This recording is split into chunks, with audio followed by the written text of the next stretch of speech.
Hello, Shawnee community. I am Fhiona Shaughnessy. I am with Shawnee Forward, but today I'm representing my father, Daniel Shaughnessy, on his channel, Shawnee CTV.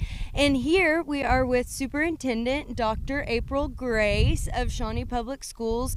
And as you can see, we are in front of the Stucker building and the PAC, which April, this is kind of a crazy moment for me because in 2017 was your first year, was it second year, and so in 2016 I was a junior and you came to Shawnee, so I actually watched you grow the PAC, and then beyond my years of graduating, the Stucker was completely redone along with a lot of progress in the school.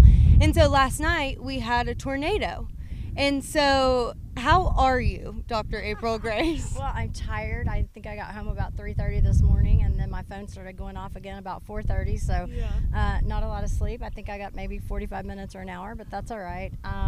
So I'm good. I think you're just kind of taking it all in and taking it in stride, and you kind of get into a methodical approach, the things that have to get done. Exactly. And at some point all the sadness for our students and our staff and our community will kind of hit you related to the facilities. But more importantly, we have a lot of staff and community members that are suffering because their homes were damaged. Right. And while we're incredibly sad about our school facility, we're even more sad about the fact that families have been impacted in this way and in their own permanent home that they live in on a daily basis. And so we know school is, sort of that temporary home, but we're just really sad for the community as a whole because there's been a lot of damage. Yes, and on that note, I do want to say, yes, it is a very sad thing going on in our community, but all of the conversations we've had, and I'm sure you've had with people in Shawnee, is, with the damage that has been done, we are so blessed with no injuries or fatalities that I've heard of yet. And so in this time, I loved that I could be here in front of the PAC and the Shawnee Public Schools because this is my alma mater, and I am so blessed to be able to share that. We're here to rebuild it together. Okay. We're here to start with our permanent homes in the neighborhoods, and we're here to come together and let that overflow into our Shawnee Public Schools as well. And so what are your next steps in this journey? Well, we've got restoration companies coming in and structural engineers looking at all the facilities. We've got to make sure that they're safe spaces if we're going to have individuals back in them, especially our students and staff. Obviously, we want to have them back in our buildings if we can, but we have to know that we're doing that safely from a structural perspective. When you talk about the power of the winds that came through, the damage that was potentially done that maybe you don't see on the surface. Maybe a roof was lifted off and then put back down and you just can't tell on the surface what's happened. So, we're assessing that. We've got, obviously, insurance folks have been contacted because we've got to work through a claims process with a lot of damage. So, you just got a lot of steps to do. We've had all of our buses before were damaged, so you got to figure out, can you run bus routes and how many bus routes can you run, and can we get the elementary schools at least open? And right now there's no power in almost all of our schools except for one. So, you just have all these pieces to figure out. But, the primary thing is making sure that we can be safe. And then, we want to make sure that we're doing the best we can to wrap our arms around our students and our community. And, during the pandemic, we served 500,000 meals. And so we're very keenly aware of those kinds of needs in the community with our students, and we want to make sure we do our part. So can we have kitchens open? What can we do? We'll continue to assess that throughout the day and tomorrow, and we'll end up being closed again tomorrow, and we'll see what we can do on Monday.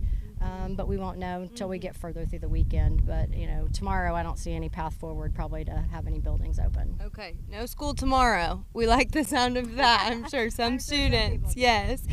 So I do see a lot of, like the press boxes down, and I did make a joke of, well, we needed a new press box, so I was able to laugh about that for myself. And so, is there anything wrong with the school itself? So we see the gyms and these facilities, but what about the school? So inside the main part of the high school, most of those classrooms, everything looks fine. Again, we're going to want to make sure structural engineers take a look at things because we had some HVAC units that were on the roof that were ripped off. So you got to make sure we don't have any damage that right now we can't see, but that ends up being a problem. And we want to make sure it's a safe space if we're going to have people, even if it's just staff coming in there to work, we want to make sure that the space is plenty safe. So The main classrooms all seem to be fine, except for one particular classroom where a unit was just over that classroom that was ripped off. Wow.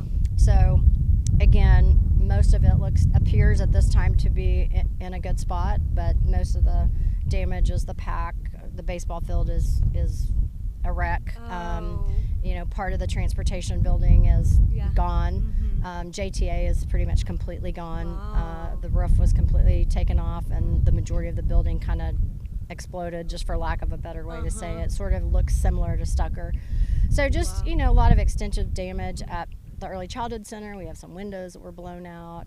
So, first job is to secure the campuses as well. Right. And then make sure they're safe for anybody that's going to be on property, and then see what school we can have and what that looks like. Yeah. With no electricity, it's hard to pivot to digital. Mm-hmm. So today we were trying to activate hotspots to figure out how to get those out. So again, it'll just be incremental. We'll take one step at a time, and we'll take a deep breath as we do it, and we'll just continue to step forward and see how we can best meet the needs. Yes, and Dr. April Grace, I just want to kudos to you.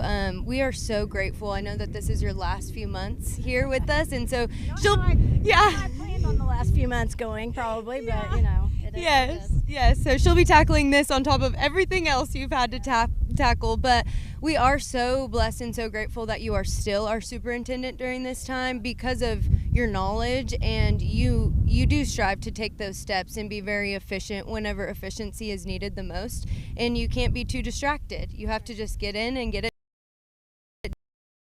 done, and she has proven herself through and through again to be so reliable and prosperous through that. So Dr. April Grace, thank you so much for your time, and again, this is a great opportunity, I feel personally, for the community to come together. And as you can tell, we are very worried about our schools, and not even worried, we're excited for what's to come. We're jumping through these hoops together. There's opportunity here, and we know this, but also in all of our conversations, our heart does go out to the